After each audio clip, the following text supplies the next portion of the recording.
Hola a todos, hola mis amigos, bienvenidos a un episodio más del Poder de la Enseñanza, así se llama el canal, El Poder de la Enseñanza.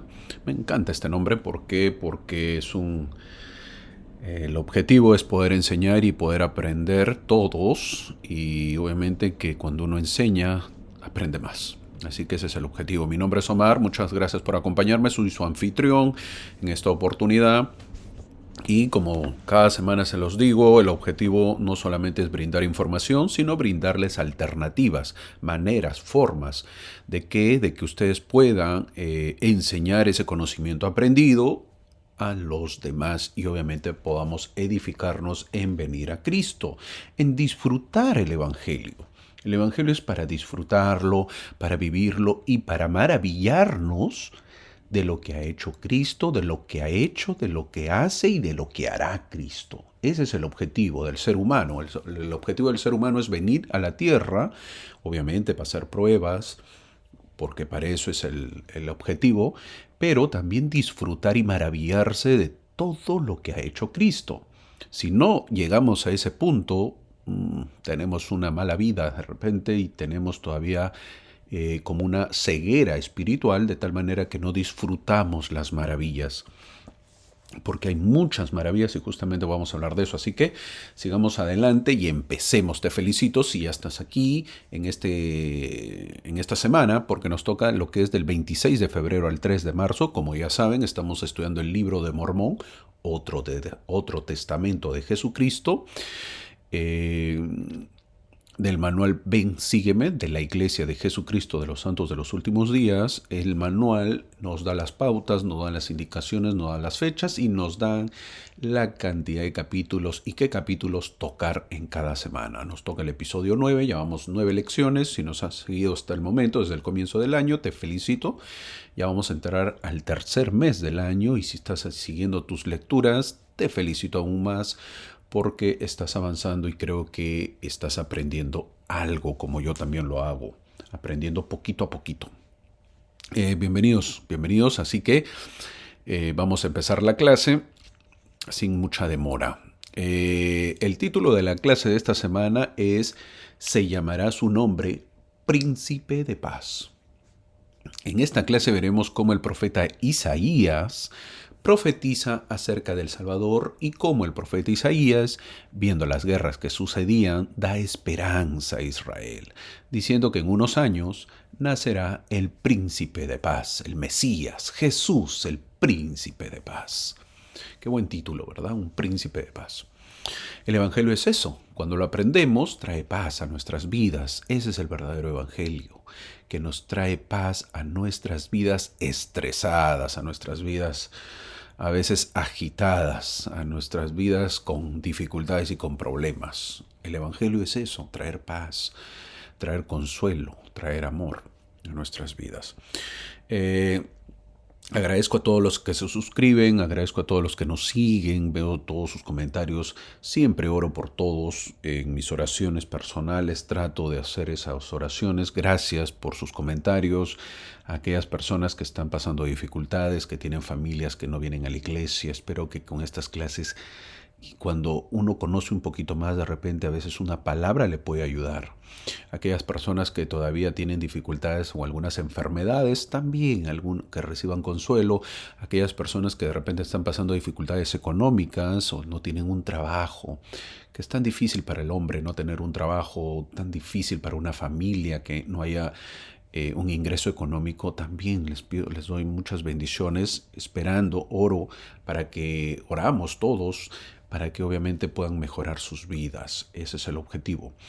Antes de empezar a la clase, quería solamente brevemente hablar algo de que quizás si hicieron la pregunta y no lo han hecho,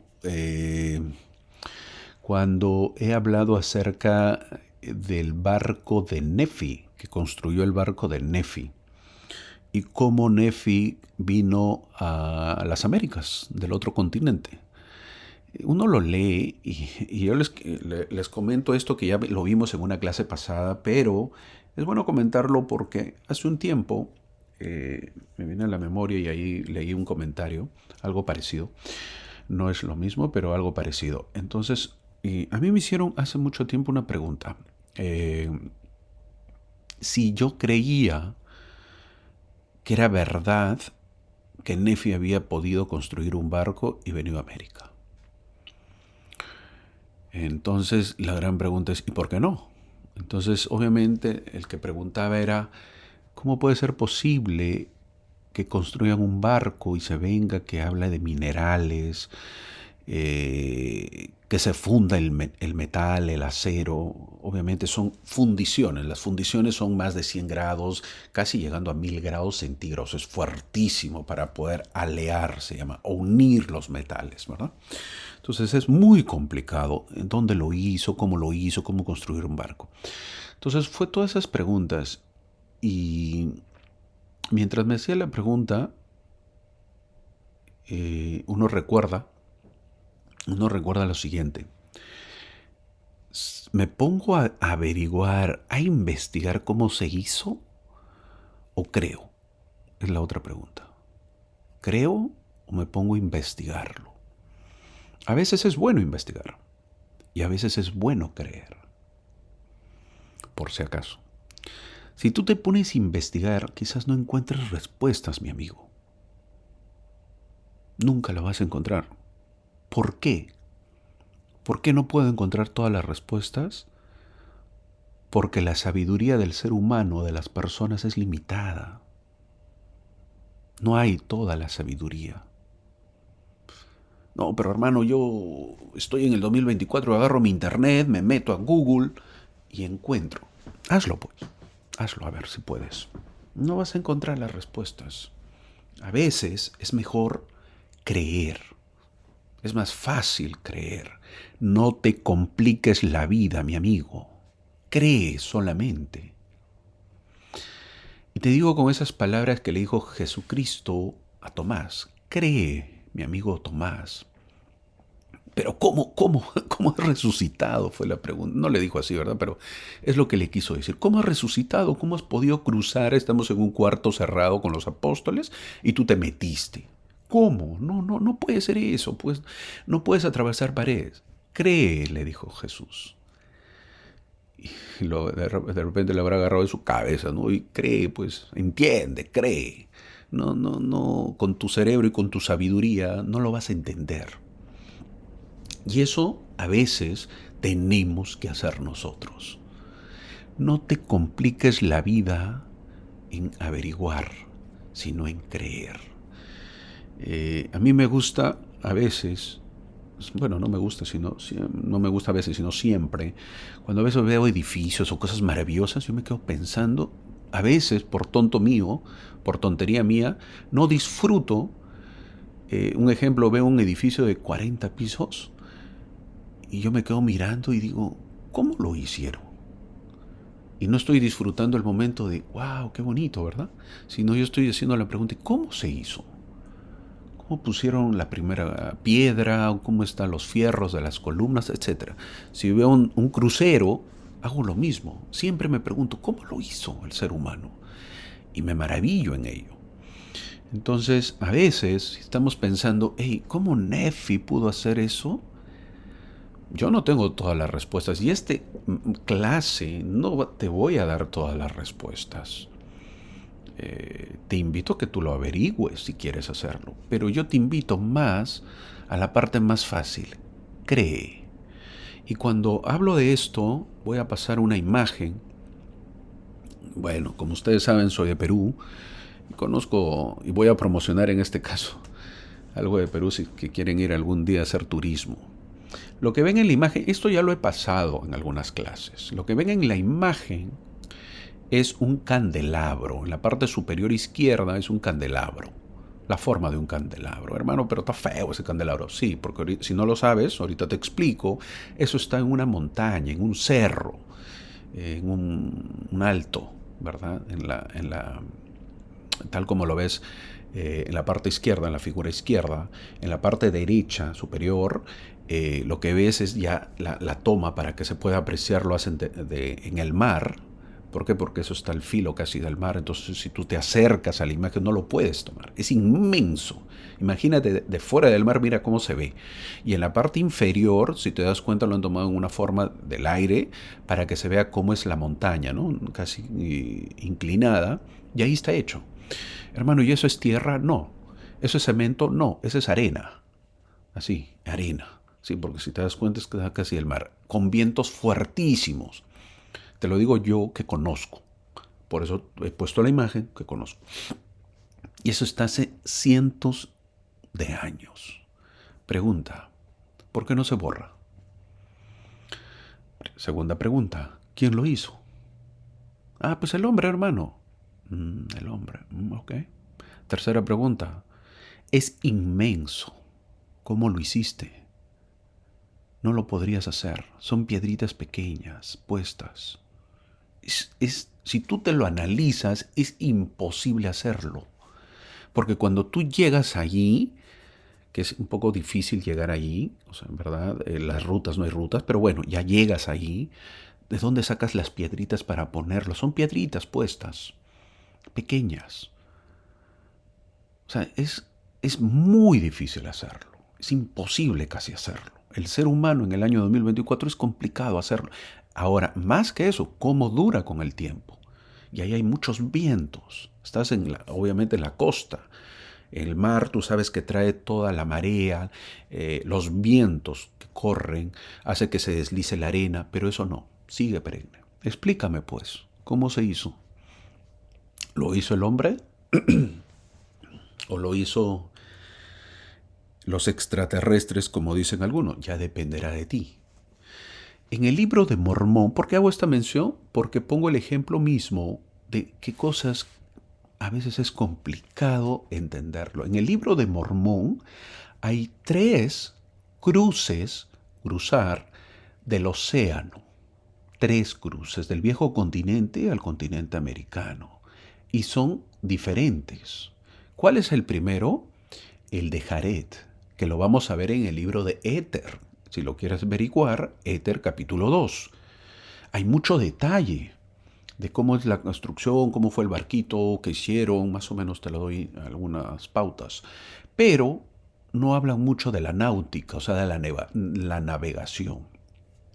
Eso es lo primero. La segunda, el segundo cruce del mar, está con la familia de Ley. Eso donde lo habla en primera Nefi 17, que ya lo hemos visto.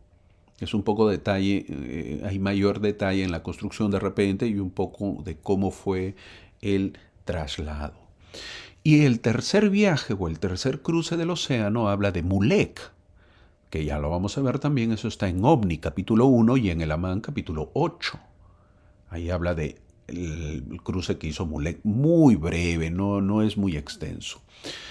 El presidente Brigham Young dijo lo siguiente, dijo que debemos leer las escrituras como si estuviésemos en ese tiempo, como si nosotros estuviésemos en ese lugar. Porque si tú lo miras en retrospectiva, o sea, estoy en el 2024 y lo miro, bueno, obviamente va a estar complicado poder entenderlo. Nosotros debemos saber también que es breve lo que explica el libro de Mormón, o sea, es decir, la brevedad del libro de Mormón con respecto a la construcción del barco y cómo fue sus dimensiones.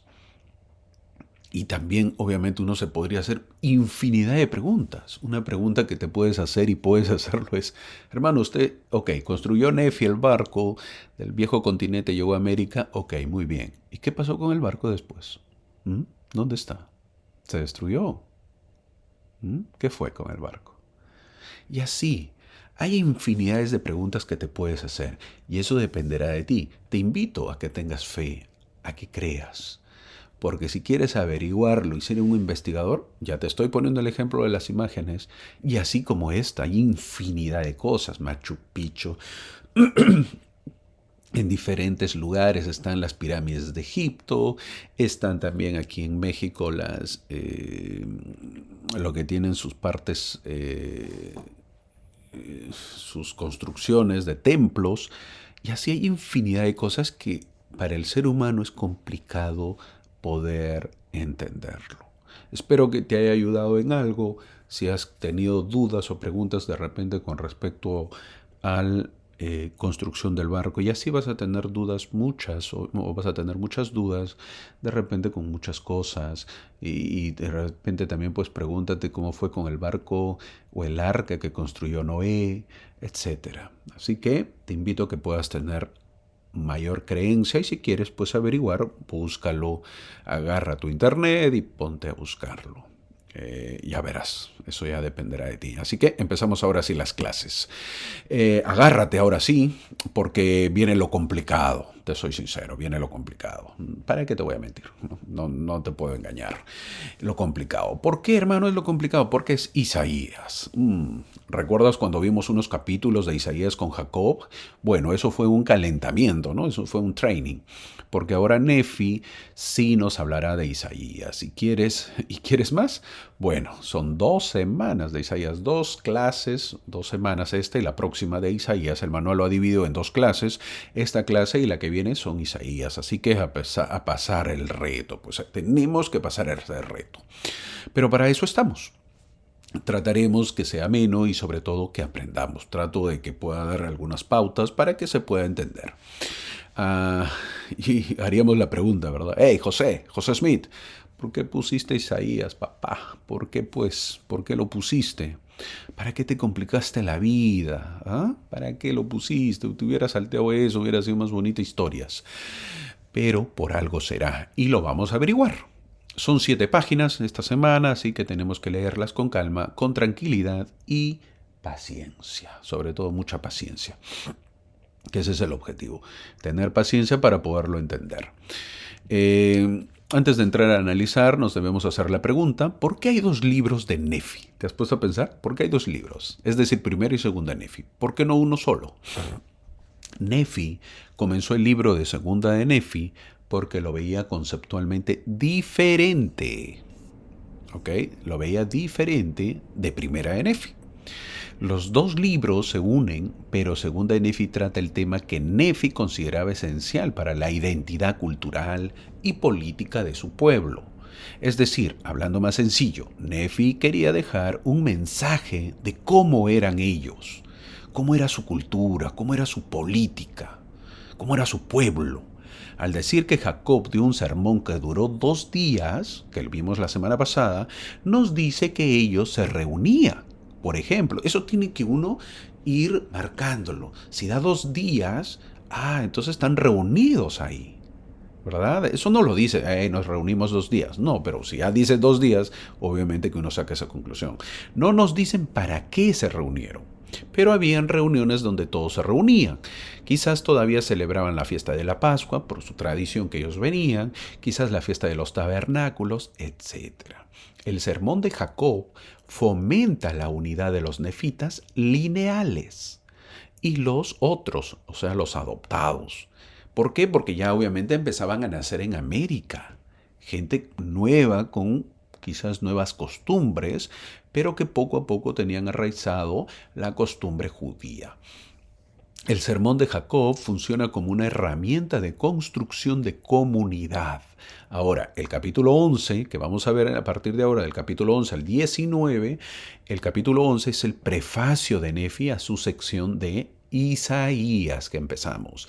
El versículo 1 nos dice: ahora bien, Jacob habló muchas otras cosas a mi pueblo en esa ocasión. Eso dice el versículo 1. De esta declaración hay dos posibles significados. Primero, por ejemplo, Nefi registró las únicas 2 ocasiones en las que Jacob habló. El sermón de 2 días, pero él dio una versión resumida de lo que Jacob dijo en esos sermones, omitiendo obviamente muchos detalles. La segunda posibilidad es que Jacob diera un sermón el tercer día en esa misma ocasión. Eso también puede ser una posibilidad. ¿Por qué? Porque en el versículo 1, como ya lo marqué, dice: ahora bien, Jacob habló muchas otras cosas a mi pueblo en esa ocasión. Ahora, ya ha dado sermones cuidadosamente organizados durante 2 días. El sermón del segundo día terminó con una conclusión definitiva, Jacob. Pero si planteamos la hipótesis de un posible festival de 3 días, cada día con su propio sermón, la pregunta es, ¿por qué Nefi no lo registró? Parece que el sermón de 2 días es suficiente para satisfacer los motivos de Nefi al solicitar ese sermón en primer lugar. El sermón del tercer día se basó sobre un tema de interés para Jacob, pero no necesariamente para Nefi. Es verdad que Jacob era muy espiritual, pero el profeta era Nefi. Él era el líder. Por más que dé buenos mensajes, hermosos mensajes, el que lideraba era Nefi. Y él consideró solamente poner los sermones de los 2 días. Eso pasa a veces, ¿verdad? Yo he estado en reuniones donde muchas veces el líder local se ha preparado para dar un mensaje y la autoridad le dice que solo dé su testimonio, porque la autoridad necesita más tiempo. No queda más que obedecer. Así pasa muchas veces. Ahora, lo mismo le pasa a Jacob. Jacob considera más extenso su sermón, pero Nefi considera que solamente 2 días te voy a poner en las planchas, no más. En otras palabras, eso es lo que está sucediendo. Nefi explica que le gustan las palabras de Isaías debido a sus enseñanzas centradas en Cristo. Eso dice en el versículo 2. Explica por qué Isaías es tan importante y luego transcribe los capítulos 2 al capítulo 14 de Isaías de las planchas de bronce. Eso es lo que vamos a ver, del capítulo 2 al capítulo 14 de Isaías, del libro de Isaías. Si tú te vas al Antiguo Testamento, del libro de Isaías, coges el capítulo 2 al 14. Eso lo vas a ver lo mismo en el libro de Mormón, pero Nefi lo estaba leyendo ¿de dónde? De las planchas de bronce, que te acuerdas que había traído. De esas planchas lo está leyendo. El gran amor de Nefi por las palabras de Isaías proviene del espíritu, obviamente. Nefi había visto en visión muchas de las cosas sobre las que Isaías estaba profetizando. Ahora la pregunta es, ¿pero por qué Isaías? ¿Por qué? Isaías es el más citado, eso hay que saberlo, de todos los profetas en las Escrituras. Hermano, pero ¿por qué lo pusieron en este libro? No sea malo. ¿Por qué repetir? Ya tengo en la Biblia, otra vez aquí me lo repite. Es porque la mayoría de los santos de los últimos días no leen el Antiguo Testamento. Que levante a ver la mano. ¿Quién ha leído Isaías varias veces y lo ha entendido? No lo vamos a hacer. Ahora, si te quieres saltar estos capítulos o estas clases, te voy a leer lo que dijo Jesús de Isaías. Así que atención. En Tercera de Nefi, capítulo 23, versículo 21, que dice: He aquí, ahora os digo que debéis escudriñar estas cosas. Sí, un mandamiento os doy de que escudriñéis estas cosas diligentemente, porque grandes son las palabras de Isaías. Fin del versículo. Quizás nosotros en la iglesia no hablemos mucho de Jacob, pero era un grande, un hombre muy espiritual. Nefi menciona que no solamente tuvo visiones, sino que también vio a Cristo. Los dos vieron a Cristo, dice en el versículo 3. Al final de su explicación, en el versículo 8, Nefi dice que citará los escritos de Isaías con la esperanza de que los lectores puedan identificarse con sus palabras. Entonces debemos imaginar que el Señor nos está hablando directamente. Si realmente quieres venir al Señor, si realmente quieres acercarte a Él y descubrir cómo es Él, cómo trabaja, cómo piensa, qué considera importante y qué no, lo encontrarás en las Escrituras. Tenemos que leer las Escrituras. Nefi grabó 13 de los mejores capítulos de Isaías con la intención de permitir a toda la humanidad levantar su corazón y regocijarse. Entonces, los capítulos de segunda de Nefi 12 al capítulo 24 hablan de Isaías. Del capítulo 12 al capítulo 24 hablan de Isaías. Hoy solo veremos una parte y la próxima semana veremos la parte final de Isaías. Si quieres compararlo, busca Isaías del capítulo 2 al capítulo 14 que vamos a leerlo. Después Nefi describió sus claves para entender a Isaías. ¿Dónde? En segunda de Nefi, capítulo 25 al 30. Del capítulo 25 al 30 de segunda de Nefi, el profeta Nefi, describió las claves para entender a Isaías. ¿Y de dónde Nefi cita a Isaías? Ya lo mencioné. Nefi lo hace de las planchas de bronce que ellos tenían. Entonces veremos que Nefi cita un largo bloque de palabras de Isaías de las planchas de bronce. En el capítulo 12 que vamos a ver ahora. Ahora, analizando el capítulo 12 de segunda de Nefi o el capítulo 2 del libro de Isaías en el Antiguo Testamento, es lo mismo, del versículo 1 al versículo 2 nos habla ¿de qué? Nos habla que en los últimos días la casa de Dios se establecerá en las montañas. Eso lo resalta en el versículo 2. Ahí es lo que dice, en los últimos días la casa de Dios se establecerá en las montañas. Eso es lo que dice en el versículo 2, ahí que se está marcando en este momento. El término montaña de la casa del Señor se refiere al templo. ¿Pero de qué templo habla Isaías? Muchos de los hermanos han interpretado que este pasaje hace referencia a la construcción de templos entre las montañas rocosas, específicamente el templo de Salt Lake, o de Salt Lake, el templo de Lago Salado, el templo de Salt Lake. Ciertamente muchos han venido a Salt Lake desde todas partes del mundo para aprender de sus caminos y caminar por sus senderos. Y vienen cada semestre, cada 6 meses, cada semestre, que hay conferencia general. Dentro de unas semanas volverán a ir para ser instruidos en la conferencia. Digo ir porque yo no vivo ahí, yo vivo en Houston, Texas, ¿verdad? Y eso está en Utah. Pero la reunión de personas en el templo de Salt Lake no cumple completamente la profecía de Isaías. Hago esta mención. La reunión de personas que dicen que se realiza en el templo de Salt Lake no cumple toda la profecía de Isaías. Si Isaías estuviera hablando solo del templo en Salt Lake, podría haber usado la frase, la casa del Señor será establecida en el valle, entre las cumbres de los montes. Así está. Isaías está haciendo referencia al monte de la casa del Señor. Eso significa que estos templos se construirán sobre una colina o montaña para representar el viaje espiritual hacia Dios. Ahora, en Doctrina y Convenios nos profundizamos un poquito. Presten atención.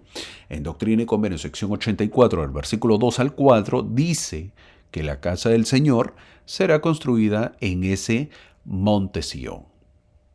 ¿Y qué es eso? Es la ciudad de la Nueva Jerusalén. ¿Y dónde es eso? En el condado de Jackson, en Missouri. Ahora, Missouri, para los que no conocen un poco Estados Unidos, no es Utah. Es otro estado, lejos, muy lejos. Debemos saber que José Smith dijo José Smith que la nueva Sion quedará en Missouri. Veamos, en la placa que ustedes ven en la lámina o en la foto o en la imagen, que está en inglés, se traduce lo siguiente. Sitio del templo. 3 de agosto de 1831, José Smith, hijo, profeta y fundador de la Iglesia de Cristo. Así se llamaba al comienzo de la iglesia, por si acaso. Y 7 líderes de la iglesia. Profeta y 7 líderes de la iglesia dedicaron este sitio para el templo en la ciudad de Sion, donde esta iglesia cree que el Señor vendrá a su pueblo en los últimos días. Hermano, pero no se ve bien. ¿Cómo es? A ver. Muy bien, aquí está. Acá, donde ven el jardín, toda la parte del jardín, donde está planito, jardín, es el lugar donde se construirá el templo de la Nueva Jerusalén. Como ven, no hay nada. Pues, al fondo ahí ustedes ven en la punta, lo que ven, se ve el templo de la Comunidad de Cristo. Antes era conocida como la Iglesia Restaurada, o reorganizada, perdón, la Iglesia Reorganizada de Jesucristo de los Santos de los Últimos Días. Pues es la iglesia que fue liderada por la familia de José Smith, ¿no? Es lo que sabemos, ¿verdad? Y eso lo veremos de repente en parte de la historia de la iglesia, pero eso es la realidad. Esa iglesia la fundaron ellos y la familia de José Smith, y siguió pues el hijo de José Smith y M. Smith, que se quedaron en esos lugares. Hay que saber que M. Smith no siguió al profeta Brigham Young, ¿verdad? Se quedó y ellos fundaron su iglesia, y obviamente es la Comunidad de Cristo. Ahí ves el templo, en la Comunidad de Cristo, y en la parte del jardín que tú ves, en la parte de la grama, ahí se va a construir. ¿Quieres verlo de otra perspectiva? Aquí se aprecia en el círculo rojo que vas a ver ahí, que estás viéndolo. Ahí es donde se construirá el templo. Miren, así está. Aparte, si haces un zoom, si lo puedes ver en Google Maps, también lo vas a ver igual. Donde se aprecia el círculo amarillo, miren allí, el círculo amarillo es propiedad de la iglesia. Es un lugar de visitantes, tú llegas ahí. ¿Por qué? Porque el otro es jardín, es hierba, es pasto, no hay nada más. Puedes caminar por ahí, sí, te puedes acostar y todo lo demás, pero no hay nada más. No pertenece, una vez más, esto no pertenece a la iglesia, donde ves el círculo rojo, donde va a ser construido el templo, pertenece a la iglesia de la Comunidad de Cristo. La iglesia de Jesucristo de los Santos de los Últimos Días, que está en círculo amarillo, ha comprado lo que tú ves ahí y ahora es un lugar de visitantes. Hay una capilla más o menos, está bonito, agradable.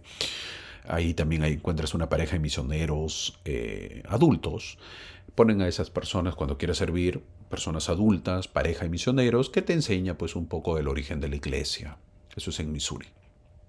Entonces, la iglesia pues con el tiempo tendrá que adquirir ese terreno para poder construir lo que es el templo para la segunda venida. Eso es lo que dijo el profeta José Smith, y hago esta mención para saberlo, que pues no se cumple todo lo que es el templo de Salt Lake.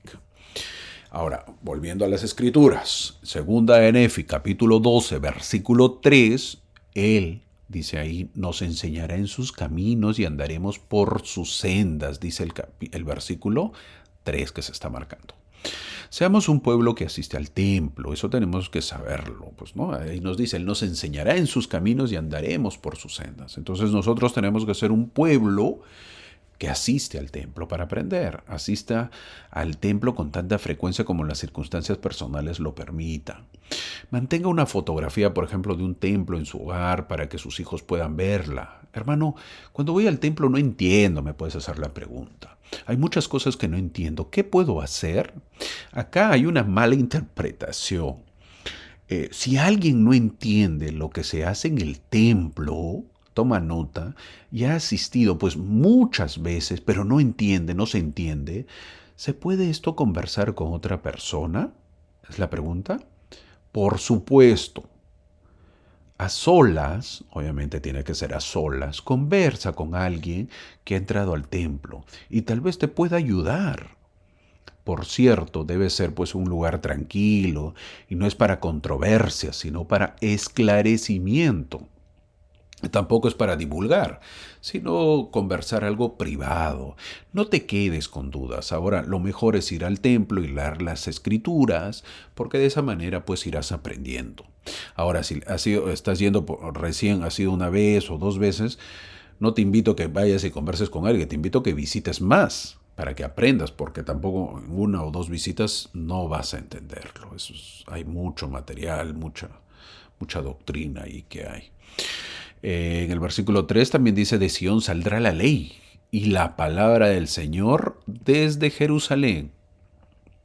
En este pasaje, Sión se refiere a la nueva Jerusalén, que se construirá ¿dónde? En Jackson, condado de Missouri, que ya lo mencioné. Esta es la tierra prometida y el lugar para la ciudad de Sión. ¿Dónde dice eso, hermano? Doctrina y Convenio 57, versículo 2. Por si acaso. Cuando Cristo venga a reinar sobre la tierra, la administración política de su reino vendrá de esta Sión. La administración política, ¿de dónde vendrá? De la nueva Sión. La dirección eclesiástica o religiosa durante el milenio vendrá ¿de dónde? Desde la antigua Jerusalén. ¿Te das cuenta? De los dos lugares. Una la parte política y la otra la parte espiritual. La parte política de la nueva Sion, que viene a ser Missouri, y la parte espiritual, que viene a ser la antigua Jerusalén. Estas dos grandes ciudades serán las capitales mundiales en el milenio. Se construirán templos en ambos lugares en cumplimiento de la profecía de Isaías. Con la llegada de los pioneros para establecer la iglesia en las cimas de las montañas, nuestros primeros líderes declararon que este era el comienzo del cumplimiento de esa profecía. El versículo de 2 de Nefi, capítulo 12, versículo 3. Cuando José Smith, hago mención a esto, un poco de historia, tradujo el libro de Mormón, aprendió que América es la tierra de Sion, que fue dada a José y sus hijos, y que en esta tierra la ciudad Sion, o Nueva Jerusalén, será una ciudad santa. Y también aprendió que Jerusalén ha de ser reconstruida y convertirse en una ciudad santa. Estas dos ciudades, una en la tierra de Sion y otra en Jerusalén, han de llegar a ser capitales del reino de Dios durante el milenio. Cuando Cristo venga en cumplimiento de esta promesa, habrá en la tierra dos grandes ciudades santificadas con santos santuarios o templos. Una será en la ciudad de Jerusalén, en la tierra de Judá, la cual será reedificada, y la otra, la ciudad de Sion, o la nueva Jerusalén, en la tierra de José. Interesante, ¿verdad? En el versículo 4 menciona que y juzgará entre las naciones y reprenderá a muchos pueblos reprenderá, dice el versículo 4. Cuando el Salvador regrese, los justos serán recompensados y los malvados castigados. Las escrituras se refieren a esto como la destrucción de Babilonia, el fin del mundo, la destrucción de los malvados. Sin embargo, este versículo parece aplicarse también a los acontecimientos posteriores a que los malvados ya hayan sido destruidos. ¿Pero por qué habrá entonces que reprender a la gente después de la segunda venida? ¿Por qué se habla de una reprensión? Reprender, que van a reprender a la gente después de la segunda venida. ¿Por qué se menciona eso? Un error común es creer que todo, y esto toma nota, porque a veces pensamos eso, que todo será perfecto tan pronto como venga el Señor. ¿Te has puesto a pensar eso? A veces se cree eso, ¿verdad? La verdad es que fuera de Sion y Jerusalén todavía habrá muchos que no creen. No todos se unirán inmediatamente a la iglesia, eso es absurdo. No lo creas. Otros cometerán pecados, incluso sin las tentaciones de Satanás, porque obviamente Satanás será atado por 1000 años, pero todavía cometerán pecados. La gloria y el orden de Sion no prevalecerán sobre toda la tierra. Las naciones paganas necesitarán dirección, y esa dirección vendrá de Sion y Jerusalén. Veamos lo que dijo José Smith. Le voy a leer lo que dijo él. Eso lo encuentras en Enseñanzas del profeta José Smith. Te puedes comprar el libro, lo puedes encontrar en internet y lo puedes leer. Ahí dice, en la página 268 más o menos, dice: habrá hombres malvados en la tierra durante 1000 años. Las naciones paganas que no suban a adorar serán visitadas con los juicios de Dios y eventualmente serán destruidas de la tierra. ¿Quién lo dijo? José Smith. Fin del comentario. Uno de los problemas que siempre ven los profetas es en el versículo 5, que se está marcando. Dice: todos habéis descarriado. Así les dice a su pueblo: ustedes se han apartado, ante ello obvio que el Señor los ha desamparado. En el versículo 6, ¿y a qué se debía? Porque están de los modos del oriente. Los judíos habían mirado a sus vecinos al oriente para ser salvos. Interesante. Está hablando acerca de los judíos, que ellos miraban al oriente. El oriente viene a ser el este, ¿verdad? Miraban al este los judíos, a los vecinos. ¿Para qué? Para ser salvos. Lo imitaban. Grave error, porque debieron ver a Dios para ser salvos. Ellos también escuchaban a los agoreros, ¿verdad? Es decir, ¿quiénes son los agoreros? Los adivinos. ¿En lugar de quién? De los profetas. Y se estaban uniendo con los extranjeros. Es interesante. Y te hago la pregunta. Unirse con los extranjeros, estaba mal, ¿verdad? Se casaban con la gente de otro país, de otro lugar. Eso estaba mal. para el Antiguo Testamento. Pregunta, ¿era racismo o no? ¿Qué puedes decir? Hey, ¿eres racista? En esa época, a ver, ahí está pues los que se creen racistas, los que dicen que los mormones son racistas o que el libro de Mormón es racista. A ver, ¿cómo lo ves? En el Antiguo Testamento menciona que no, el pueblo judío no debía unirse con los demás. ¿Racismo o no? A ver, te dejo para que des respuesta. Ya sabemos que el Señor les había dicho que no lo hagan, porque ellos los estaban llevando, ¿qué? A la idolatría. Un gran problema que tuvo Israel, ¿cuál es? La idolatría que dice el versículo 8.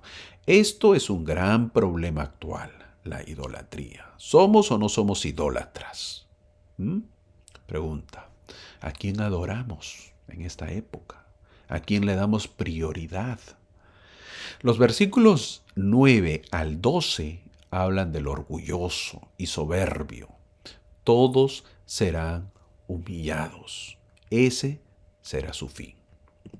Ahora, los siguientes versículos hablan de que ningún poder es rival para el poder de Dios.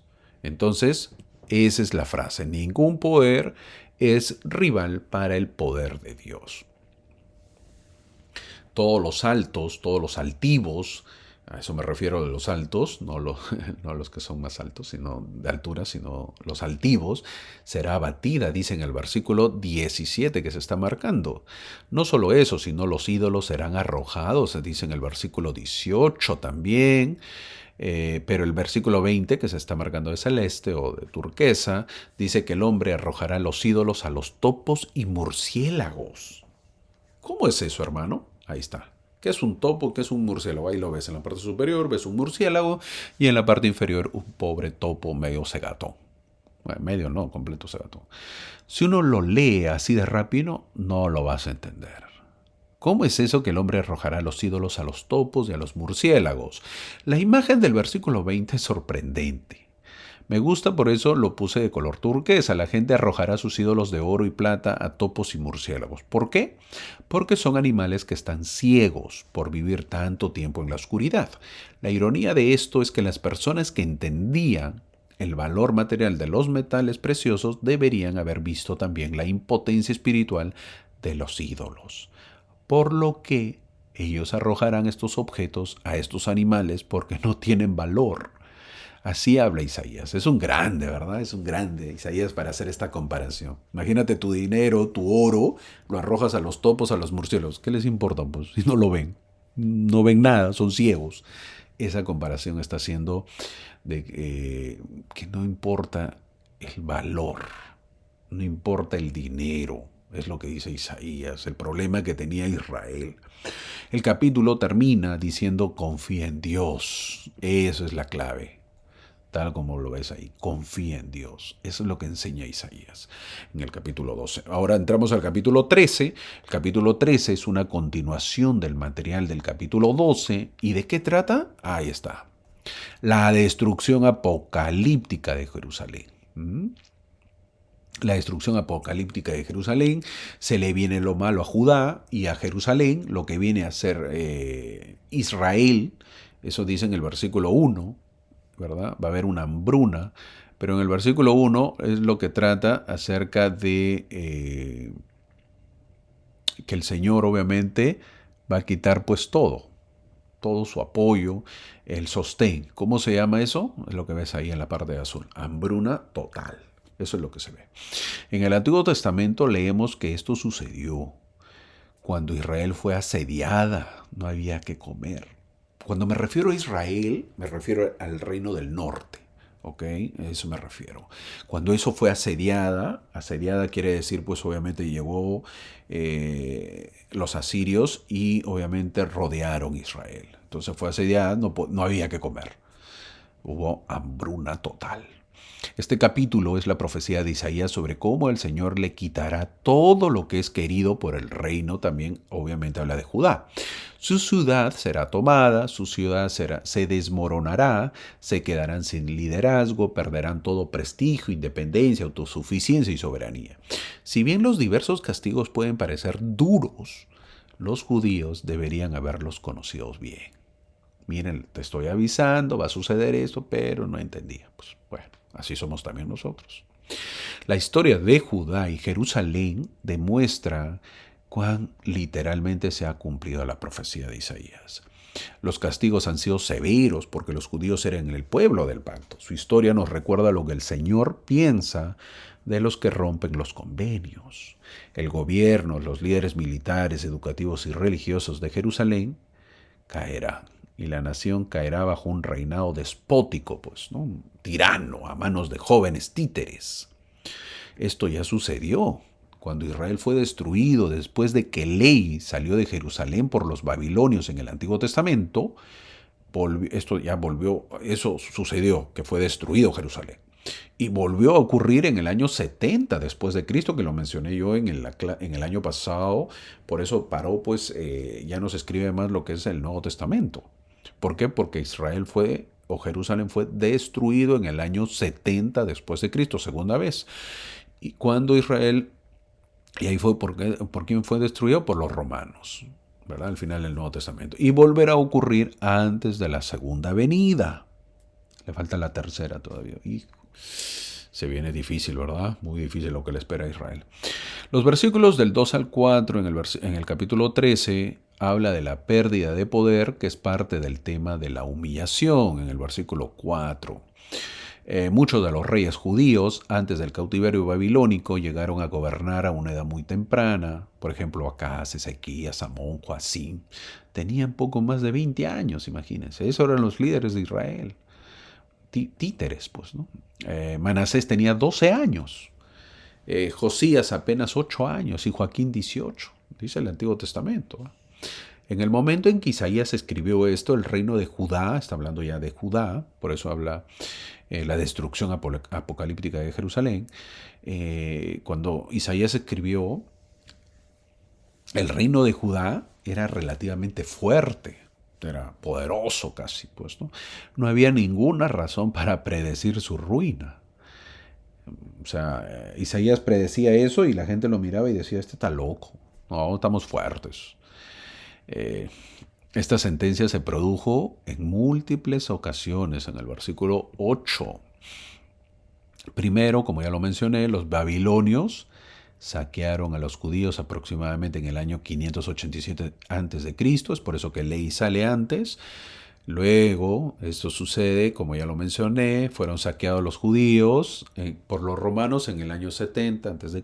Y en tercer lugar, pues los judíos serán saqueados por un grupo de naciones gentiles en los últimos días. ¿Dónde dice eso? Apocalipsis capítulo 11, Zacarías capítulo 14, si gustas verlo. Todavía esa es una profecía que ya lo hizo, ya se ha cumplido, pero todavía se va a cumplir. También menciona que las mujeres son altivas. Eso habla Isaías, ¿eh? Los versículos del 16 al 24 menciona eso. Estos versos inusuales pues describen los numerosos accesorios de la belleza de las hijas de Sión. Su belleza, bueno, en este caso es superficial, su recompensa será un hedor, un mal olor, en lugar de un olor dulce. Va a ser calvicie, dice, en lugar de un cabello bien peinado. Silicio y ardor en lugar de belleza. Terrible las profecías que habla Isaías sobre ellos. Como muchos de nosotros, esperamos que estos versículos nunca pues se apliquen, ¿no?, a las hijas de Sión en nuestros días, aunque está bien difícil, ¿verdad? Es difícil. Algunas de las hijas de Sión no parecen dispuestas a abandonar las modas de Babilonia. La moda llama mucho y es complicado. Los varones no nos quedamos atrás. Tampoco, ¿verdad? Como nos encantan pues las corbatas, los trajes y demás accesorios, ¿verdad? Entonces la frase es ¿cuál? La moda llegará a su fin. Así que hay que tener cuidado. Por cierto, para los varones antes se usaba barba, si se dan cuenta, ¿verdad? Y luego ya no, y ahora está volviendo la moda de la barba. Mientras la humildad esté en tu vida, mi amigo, está bien. El consejo es, no podemos gastar en vestimenta cuando la comida escasea en casa. No podemos gastar en vanidades cuando hay necesidades prioritarias en casa. Ahora, no solo las mujeres van a sufrir humillación en este momento, ¿eh? Los hombres morirán en la guerra, dice el versículo 25. En las destrucciones en los últimos días, el libro de Apocalipsis explica que los ejércitos de Israel se enfrentarán a un ejército de 200 millones y por lo tanto un tercio de sus hombres serán asesinados. ¿Te imaginas? Bárbaro, ¿no? Un tercio pues de 200 millones. El ejército contrario dice que será de 200 millones, inmenso. Y ellos matarán a un tercio de los hombres de Israel. Imagínate, pues se quedan sin un tercio. Es grande, bastante cantidad. Qué terrible, ¿verdad? Todo lo que le pasará a Israel y a nosotros si nos comportamos mal. A nosotros estamos metidos ahí. Vemos todo lo que le pasará a Israel, pero siempre viene la pregunta, ¿por qué siempre se habla de Israel? ¿Por qué ellos, verdad? ¿Por qué, hermano, siempre se habla de Israel? ¿Por qué ellos? ¿Por qué las bendiciones a ellos? ¿Por qué es el pueblo elegido? Y la pregunta también que te puedes hacer es, ¿cómo llegó a ser el pueblo de Israel y particularmente los judíos el pueblo escogido de Dios en primer lugar? ¿Por qué ellos? ¿Ah? ¿Por qué? ¿Por qué no fueron pues los americanos? ¿Por qué no fueron otras personas? ¿Por qué ellos? Lo que voy a contar no es doctrina. Aclaro, no es doctrina, porque siempre les digo que debemos saber cuándo es o no es doctrina, y lo que voy a decir no es doctrina. También menciono que siempre se basan en las fuentes para corroborar si es verdad. Yo siempre les digo eso, un consejo, para que corroboren si es verdad o no. Y lo que voy a decir, sí hay escrituras para que lo corroboren, pero se tienen que leer profundamente para poder entenderlo. Y pueden que sean ciertas. Por eso digo que no es doctrina mejor. Explico lo de Israel, el pueblo elegido. Se dice que fue porque estuvieron del lado de Dios durante la gran guerra en el cielo, la guerra que hubo en los cielos, cuando fuimos espíritus, ¿recuerdas? Durante la guerra en el cielo, la guardia real que permanecía firme con Dios fue llamada Israel, que significa los soldados de Dios. Es decir, ellos, los israelitas, fueron los que estuvieron adelante y no dudaron en defenderlo. Muchos estudiosos dicen que quizás nosotros, que hemos venido en esta época, hemos estado atrás y quizás habíamos dudado o estábamos decidiendo qué decisión tomar. Porque se acuerdan que ahí un tercio tomó el otro bando, ¿eh? Nosotros dicen que estábamos de repente en duda, viendo ahí qué decisión tomar. Otros estudiosos dicen que también fuimos los guerreros del último batallón, porque vinimos para conocer el Evangelio restaurado. Eso es de nosotros, pues, ¿no? Nuestra época, ¿verdad? Fuimos el último batallón, los guerreros del último batallón. Por eso, pues, tenemos el privilegio de conocer el Evangelio restaurado. Pero los de Israel, los que vienen ahora, dicen que son ya los más débiles de la Guardia Real. También sabemos que los que lucharon y quedaron los 2/3 de los hijos espirituales, ahí estábamos nosotros, del Padre, ellos se convirtieron en el pueblo elegido de Dios. Una vez más, esto no es doctrina. ¿Hay versículos en la Biblia? Sí, hay muchos versículos, pero tienes que profundizarte. Entonces por eso no lo menciono y por eso digo que no es doctrina. Es por eso que ellos son el pueblo elegido. Espero que te ayuden algo, un poco de conocimiento. Ahora sí, volviendo al tema, llegamos al capítulo 14. Tanto hombres morirán en las destrucciones y guerras que acompañarán a la segunda venida, que habrá una diferencia increíble en el número de hombres y mujeres vivas. O sea, va a haber diferencia. Habrá muchas mujeres y menos hombres. Es por eso que Isaías dice en el versículo 1 que 7 mujeres, es decir, 7 el número perfecto, muchas mujeres tomarán de un hombre. Eso es lo que dice. El tiempo ha ido cambiando, pero en el tiempo del Antiguo Testamento, ser mujer y no tener esposo o hijos era algo terrible. Eso nos dice Sara, por ejemplo, ¿verdad? La esposa de Abraham. Cómo sufría el no tener hijos. Ana, ¿verdad? La que tuvo a su hijo Samuel, pues, ¿no? Cómo fue feliz cuando tuvo a Samuel. O la misma Elizabeth cuando tuvo a Juan el Bautista. Al mismo papá, pues, ¿no? Fue un tremendo milagro. En estos tiempos, ya volviendo a esta época, ha cambiado. Ya sigue cambiando todavía. A muchas mujeres ya no quieren casarse y tampoco quieren tener hijos. Han cambiado la situación. Isaías dice que al final muchas mujeres desearán estar casadas. Es bueno saber que en el mundo hay más mujeres, ahora en la actualidad hay más mujeres que hombres. Y eso es por varias razones. Eso también hay que saberlo. El porcentaje más o menos 52% de mujeres y 48% de varones a nivel mundial. Así existe el porcentaje. Ahora, ¿por qué existen más mujeres que varones? Es la pregunta. Hay varias razones, ¿no? La mujer es más longeva que el varón, por ejemplo, más fuerte. Nos guste o no nos guste, nos guste o si nos guste. Pues es más longeva. En una pareja de esposos, si ustedes se han dado cuenta, cuando muere la esposa, a los pocos años muere el esposo. No dura el varón. Pero eso no ocurre pues cuando el esposo muere primero. Se han dado cuenta que en una pareja de esposos muere el esposo primero y no pasa lo mismo. ¿Verdad? La esposa le toma muchos años, ¿no? Para morir. Vive tranquila y feliz muchos años. En cambio es viceversa, ¿no? Muere la esposa y el esposo inmediatamente ya muere. Ya unos años más, ¡pum!, muere. También debemos saber que la mortalidad infantil, ¿verdad? Cuando nacen los niños, tanto niñitos como niñas, la mortalidad infantil es más grande en los niños que en las niñas. Son más fuertes, han salido. Luego se nos dice, pues, es por eso que existen mayor cantidad de mujeres que varones.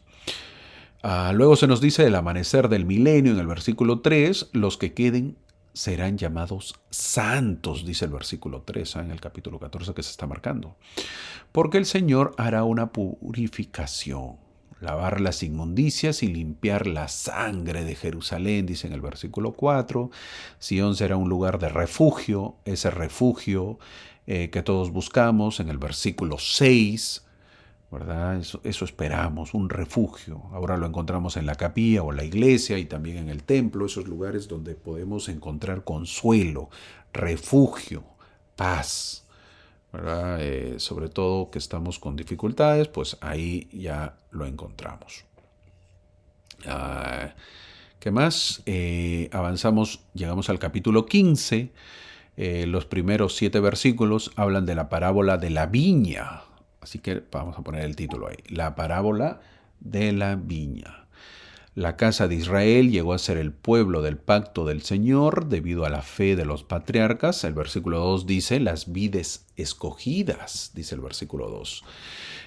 Una viña selecta, un pueblo del pacto, eso llegó a ser la casa de Israel. Una viña selecta, un pueblo del pacto llegó a ser la casa de Israel. El Señor lamenta que a pesar de todos sus cuidados, tierno cuidado y misericordia, la viña sigue produciendo frutos silvestres, frutos malos en otras palabras. Es por eso la pregunta en el versículo 4. ¿Qué más podía hacerse por mi viña que yo no haya hecho? Entonces, ¿qué sucederá con esta viña? La quitaré su vallado y su cerca, dice el versículo 5. ¿Acaso de su maldad el Señor ya no los protegerá de sus enemigos? En el versículo 7 nos dice que el Señor esperaba justicia, rectitud, pero encontró vileza y clamor, dice el versículo 7. Isaías ve el egoísmo humano, la falta de hermandad de un hombre con otro, el grito que llega a sus oídos es el grito de la humanidad afligida, el grito de los pobres y necesitados, los gritos de los tristes y los cansados, muy parecido a nuestra época, ¿verdad? ¿Qué espera el Señor de su iglesia ahora? Es la pregunta. Esperamos que no sea lo mismo que vio Isaías, que el Señor oía el clamor de los necesitados. Ojalá que no sea lo mismo en esta época, ¿verdad? A partir del versículo del 8 al 30, describe los ayes de los malvados, así como dice ahí. Los ayes, esos son los ayes, pero de los malvados. Del versículo 8 al 10, en el versículo 8, ay de los codiciosos, sus empresas fracasarán, dice. La codicia, pues, ¿no? Es el afán excesivo de las riquezas. Esa es la codicia, el afán excesivo de riquezas, ¿verdad? El versículo 11 al 12, en el versículo 11 hay del borracho. Eso es un mal, ¿verdad? Un mal de la sociedad. Parece simple este dilema, pero es un gran problema, sobre todo económico, que trae mucha pobreza a la familia, ¿verdad? Ese es el problema, pues, el ay del borracho. Seguimos avanzando y vemos, como dije, los ayes de los malvados. Los versículos del 12 al 17 habla de los impíos serán derribados y el Señor resucitado. Esta no es una condena general de la riqueza o el poder, sino más bien es una condena de Israel por seguir modelos mundanos de sus vecinos, incluso cuando conoce el verdadero camino. Si es así, ahí aplica para nosotros. La riqueza o el poder no es malo, siempre y cuando estemos con el Señor y actuemos como Él desea. Los versículos 18 al 19, hay de los que disfrutan el pecado, dice el versículo 18 y 19.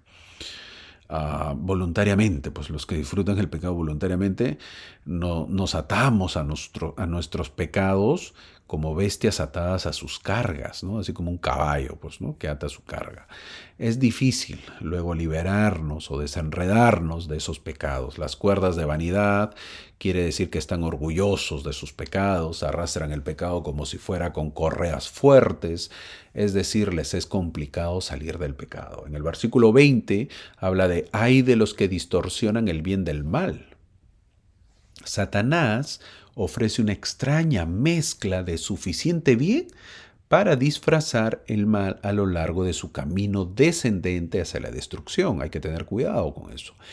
Ha confundido a muchas personas, incluso naciones y líderes. Tiene un objetivo de un enfoque inmoral de las cuestiones morales. En este mismo momento, los héroes internacionales del deporte, por ejemplo, la música también, el cine, son idolatrados, ¿verdad? Y aceptados por millones de personas en todo el mundo, sin importar la vida que llevan. O sea, no les importa la vida, solamente lo que ven.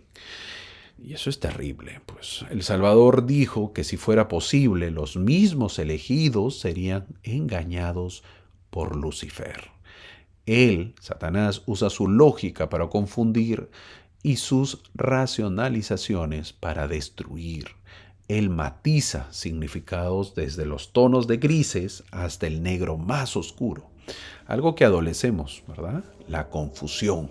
Siempre pues es la confusión lo que nos invade. Como dije yo al comienzo, puse el ejemplo del barco, ¿verdad? ¿Lo construyó? No, pero hermano, explíqueme de dónde sacó el mineral, cómo fundió el mineral. Complicado, pues, ¿no? Si te confundes, es complicado.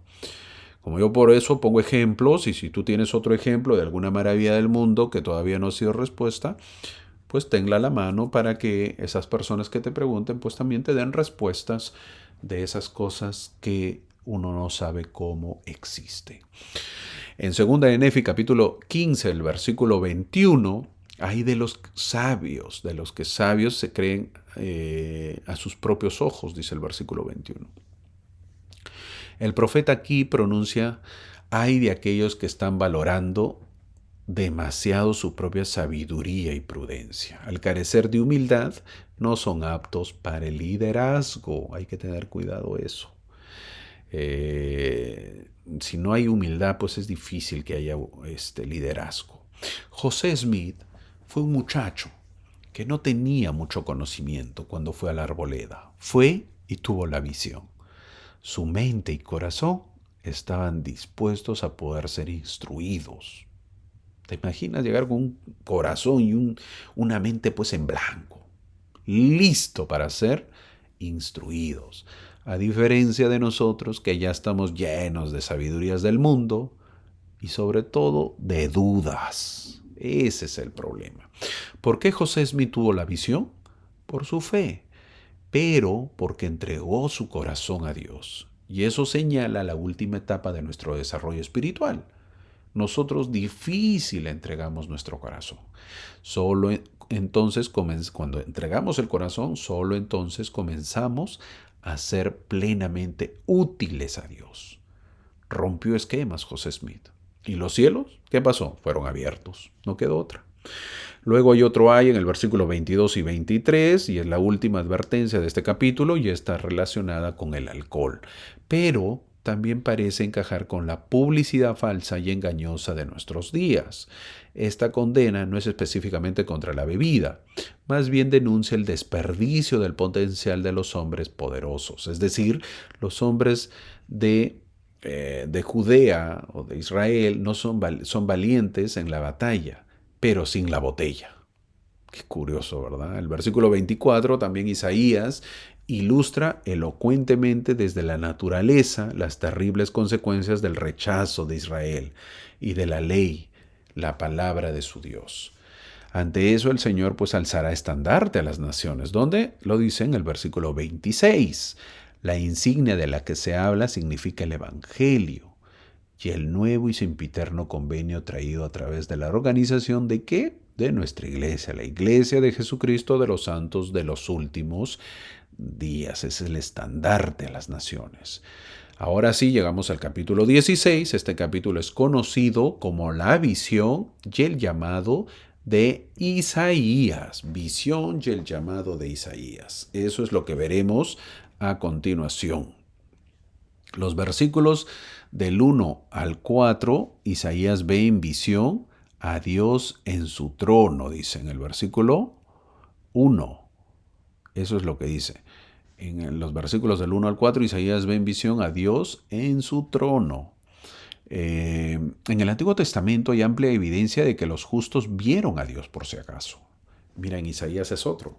Muchos mencionan que solo lo vio Moisés, también lo vio Isaías, aquí lo dice, Isaías vio un ser real, Isaías fue testigo ocular, es decir, de ojos, lo vio.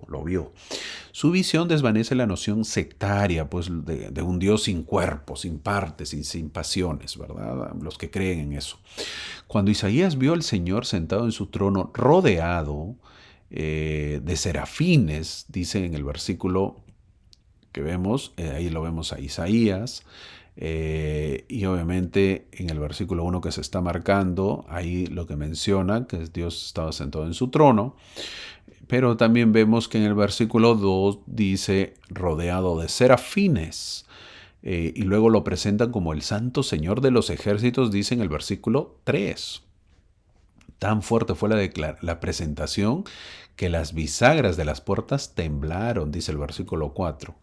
Ante eso, el versículo 5 dice que Isaías pues lamenta su indignidad, ¿no? En el versículo 5. Eso está hablando acerca de la visión cuando Isaías mismo cuenta cuando él fue llamado, ¿no? Y la visión que él tuvo para ser llamado.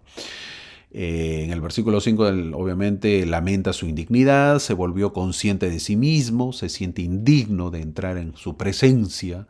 Isaías entendía lo que era el tabernáculo, en otras palabras, el templo, sabía que era la presencia de Dios, ¿verdad? Y sabía que solo pues en el templo, por ejemplo, solamente el sumo sacerdote podía entrar al lugar santísimo. Donde antes de ingresar al lugar santísimo, había un velo bordado con querubines. Aquí menciona serafines, algo parecido. Isaías se dio cuenta de que estaba siendo invitado a entrar en la presencia del Señor. Por eso exclama, ¡ay de mí! Porque estoy perdido, dice. Los judíos creían que si una persona llegaba a la presencia de Dios indignamente, moriría, pues, ¿no? Inmediatamente. Isaías sintió que esto se aplicaba a él, ¿no? Por eso que él narra ahí cómo él empezó su visión. Del versículo 6 al 8, Isaías queda limpio de su pecado. Dios lo llama a ser profeta, ¿verdad? Qué tal misión que tuvo. El pecado de Isaías fue purgado, fue limpiado, es decir, al ser purgado quedó capacitado y fortalecido para la obra. Una vez listo, ahora el profeta estaba equipado para su misión. Podía escuchar la voz del Señor, estaba listo y dispuesto a ir donde el Señor lo enviara. Los versículos del 9 al 10, Dios le ordena a Isaías que vaya a predicar a personas incrédulas y de corazón duro, dice el versículo 9 y versículo 10. Curioso, ¿verdad? Personas incrédulas y de corazón duro. ¿Qué tal misión que tuvo Isaías? Al ver cómo era el pueblo, en el versículo 11, Isaías le pregunta a Dios, ¿cuánto tiempo más el pueblo estará incrédulo? Dice en el versículo 11. ¿Qué le dice Dios? Los versículos 12 al 13 es lo que le dice. Dios responde que así será hasta que el pueblo sea esparcido y un remanente regrese. Llegamos al capítulo 17, veremos la guerra contra Jerusalén. Ese es el capítulo 17, la guerra contra Jerusalén. Para ello veremos un poquito de historia que ya lo sabemos, pero vamos a recordar. brevemente. En la época de Isaías, los hijos de Israel estaban divididos en dos reinos, el reino del norte y el reino del sur. El reino del norte también se llamaba el reino de Israel o reino de Efraín. ¿Por qué se llamaba Efraín, el reino de Efraín? Porque Efraín era la tribu principal. Las 10 tribus vivían en el reino del norte desde los días de Salomón, cuando el reino del norte se separó de la tribu de Judá. El reino del norte había sido gobernado por hombres malvados. Por hombres malvados. Habían practicado la idolatría, rechazado al Señor, pervertido el sacerdocio. ¿Por qué? Porque no tenían templo. El templo estaba en la parte del reino del sur. Ellos construyeron su templo, hicieron sacerdotes, etcétera. Hicieron un caos. En el capítulo 17, uno de los reyes malvados del reino, llamado Peca, así se llamaba, eso te dice en el versículo 1, ha hecho un pacto. ¿Con quién? Con el rey de Siria, que se llama Resín. ¿Para qué? Para conquistar el reino de Judá, imagínate, ¿verdad? Eso lo dice en el versículo 1. Cualquier pelea, pues, entre los reinos del norte y del sur era, pues, una abominación para el Señor. Eran hermanos y deberían haber vivido juntos en paz, pero se dijeron pelear. El reino del sur también fue llamado el reino de Judá. ¿Por qué? Porque Judá era la tribu principal. Contenía miembros de la tribu de Judá, la tribu de Benjamín y algunos levitas, los que participaban en el templo, pues, ¿no? Desde los días de Salomón, el reino del sur había sido gobernado en su mayor parte por reyes justos. Su mayor parte, no todos, pero la mayoría. Una excepción a esta regla es el rey Acaz. Acaz, así, A-C-A-Z, a quien siguió los malos caminos de sus vecinos del norte. Este no fue un buen rey. Fue durante el reinado de Acaz que Peca y Resín vinieron contra Jerusalén. Obviamente porque pues, Acaz no era bueno. Tradicionalmente el Señor había protegido a los hijos de Israel de las conquistas militares de sus vecinos, incluso si eran superados en número. Esta protección requería que el pueblo pues confiara en el Señor, ¿verdad? Y no buscar alianzas militares con otras naciones. En esta época, tanto el reino del norte como el reino del sur hacen alianzas con sus vecinos. ¿El resultado cuál es? La guerra, la destrucción y el rechazo de su Señor y Salvador. Al ver la guerra que se le venía a Jerusalén, Isaías aconseja a Acaz que esté tranquilo, que no tema, ni desfallezca su corazón, lo dice en el versículo 4. ¿Qué consejo que da Isaías, verdad? Se viene la guerra, pero confía en Dios, tranquilo, no te pasará nada, le dice en el versículo 7. El ministerio de Isaías fue entre los judíos en Jerusalén. Él ministraba ahí, aunque también habla de acontecimientos de ambos reinos, Isaías.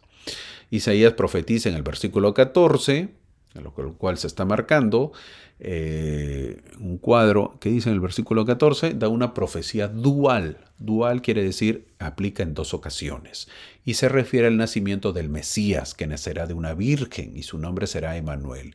¿Qué significa Dios con nosotros? Pero, ¿cuál es la conexión entonces? Si este versículo se refiere a la profecía solamente de Jesús, ¿cuál es la conexión con el niño que mencionan los versículos 15 y 16 que dice ahí? No hay relación. ¿A quién se refiere entonces? Aquí es donde entra lo dual. El versículo 14 se refiere al Mesías, pero también se refiere a alguien más, una virgen, una joven esposa, posiblemente la esposa del profeta, que llegaría a ser madre de un hijo a quien lo llamarían Emmanuel. Quizás parezca raro, ¿verdad? Pero veamos la historia. Siria y la tierra de Efraín, que es el reino del norte, ambos serían invadidos por los asirios. Antes, dice Isaías, de que el niño tuviera edad suficiente para discernir entre el bien y el mal. Eso fue el objetivo. Esta profecía se cumplió literalmente en los días de Acaz, pero tuvo otro cumplimiento, porque es dual, en la persona de nuestro Señor Jesucristo. Por eso es una profecía dual. Isaías se encuentra con Acaz y le da una gran noticia. El Señor no permitirá que la alianza de Peca y Resín te reemplacen en el trono. Estuvo feliz pues Acaz, ¿no? A pesar que era un mal rey. Esas son buenas noticias en verdad. Pero Acaz es uno de los reyes inicuos que tuvo el reino de Judá. Y la justicia no es lo que salva a Acaz. Esto es una profecía de buenas y malas noticias. Buenas noticias, ¿por qué? Porque Israel y Siria no los reemplazarán. Malas noticias porque se vienen los asirios y los egipcios, dice en el versículo 17. Después de que el rey Acaz rechazó la palabra del Señor, el profeta Isaías, cual profetizaba, procede a pronunciar los castigos que recaerían sobre el rey y el pueblo de Judá. Él dice así, los afeitará, dice el Señor. Wow, dice en el versículo 20. ¿Te imaginas? Alguien que, pues obviamente, afeitarse es raer todo, sacar todo, ¿verdad? Terrible, muy terrible. Entramos al capítulo 18. Hermano, ¿estamos en el Antiguo Testamento o en el libro de Mormón? Me pueden hacer la pregunta. ¿Por qué tenemos que leer esto? ¿O los nefitas tenían que saber esto? ¿Por qué, hermano, los nefitas también tenían que saber esto? ¿Por qué será? Toma nota. A los alumnos y seguidores aplicados se les tiene que dar las preguntas secretas. Te las voy a dar. Ahora te estoy dando varios secretos esta clase. Rápidamente, uno de los motivos que Nefi pone a Isaías, y miren lo sabio que es Nefi, miren lo sabio, es que lo que está contando. Cuando Isaías profetiza la destrucción de Israel, el problema de Israel fue su separación. Se separó en dos, el reino del norte y el sur. Y primero fue destruido el reino del norte y al final el reino del sur. A ver, pensando, ya te estoy dando algunas pautas. ¿Hay similitud o no? ¿Hay parecido o no? Claro que sí. Hasta este momento Nefi ya había visto lo que le sucedería a su pueblo en América. Él ya había tenido la visión. Por lo que, ¿cómo hacerles entender a sus descendientes? Bueno, relataremos lo que le sucedió al mismo Israel, que se dividió como los hijos de Ilei se dividieron. ¿Qué le sucedió después al pueblo nefita? Fueron eliminados tal como el reino del norte. Y luego los lamanitas fueron eliminados tal como fue el reino del sur. Un grande Nefi, ¿verdad? Al traer estos capítulos de Isaías para enseñar a su pueblo. Si nosotros nos volvemos desobedientes, les dice Nefi, nos pasará lo mismo que le pasó a nuestro pueblo Israel. ¿Qué tenemos que hacer? Obedecer a Dios. Ese es el motivo de citar a Isaías. Uno de los motivos. Grande, ¿verdad? Grande Nefi por enseñar esto. ¿Por qué?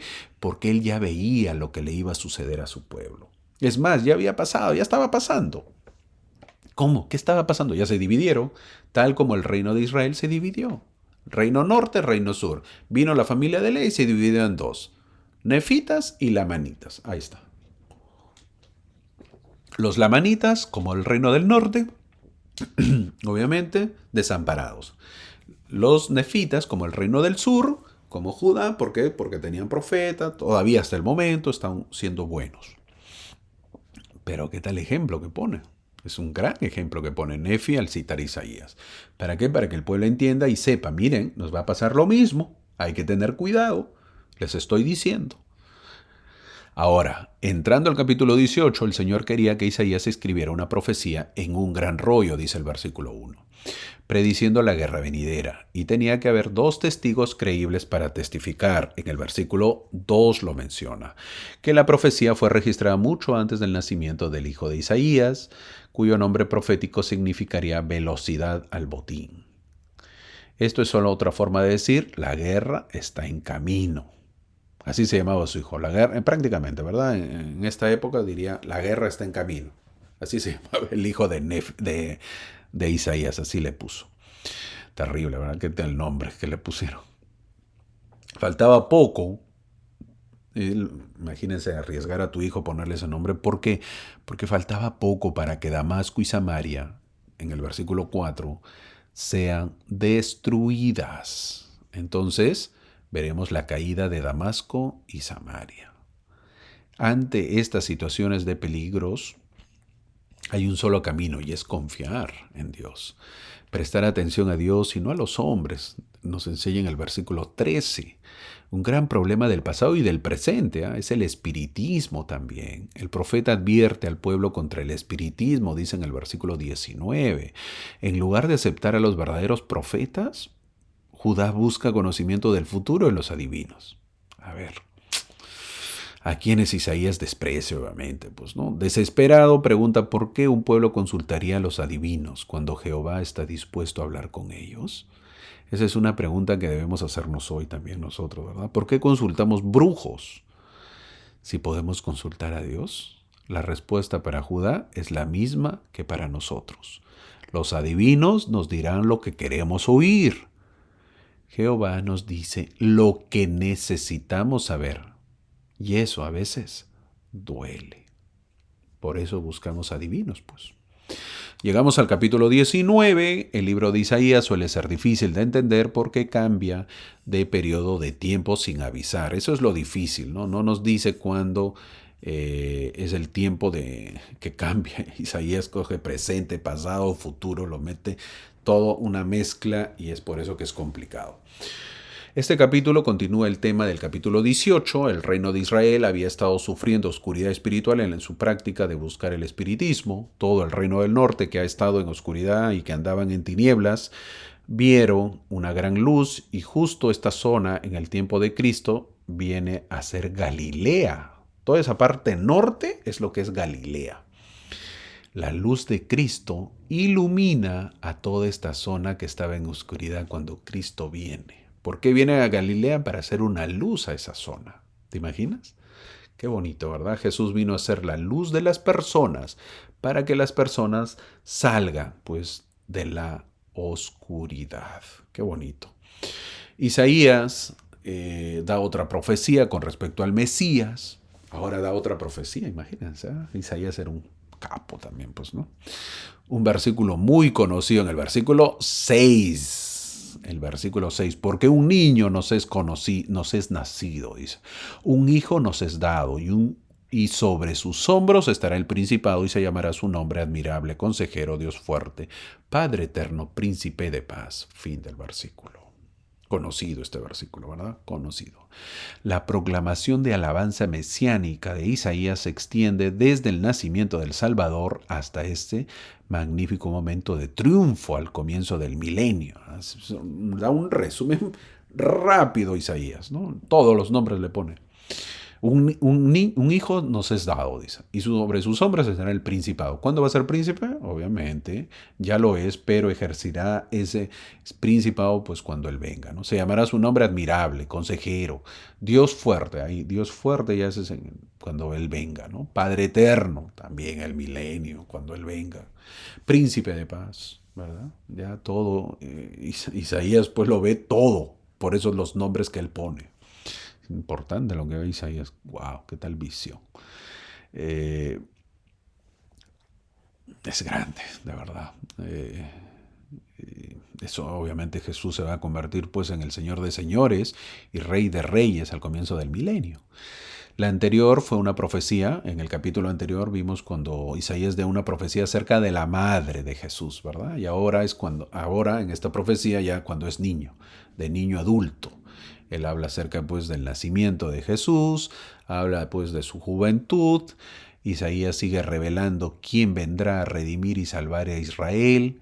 Sabemos que el gobierno no fue puesto sobre los hombros de Cristo cuando Él vino, ¿no? En su primera venida, pero sí lo será cuando venga pues por segunda vez a cumplir plenamente su papel mesiánico. Isaías nos dice que a pesar de sus aflicciones, el pueblo no se vuelve al Señor, dice el versículo 13. ¿Cuántas veces nos parecemos a este pueblo? ¿Cuántas veces? Creo que vale la pena recordar, ¿verdad, Isaías? Porque nos sirve. Nos parecemos, tenemos mucho que nos parecemos y nos falta.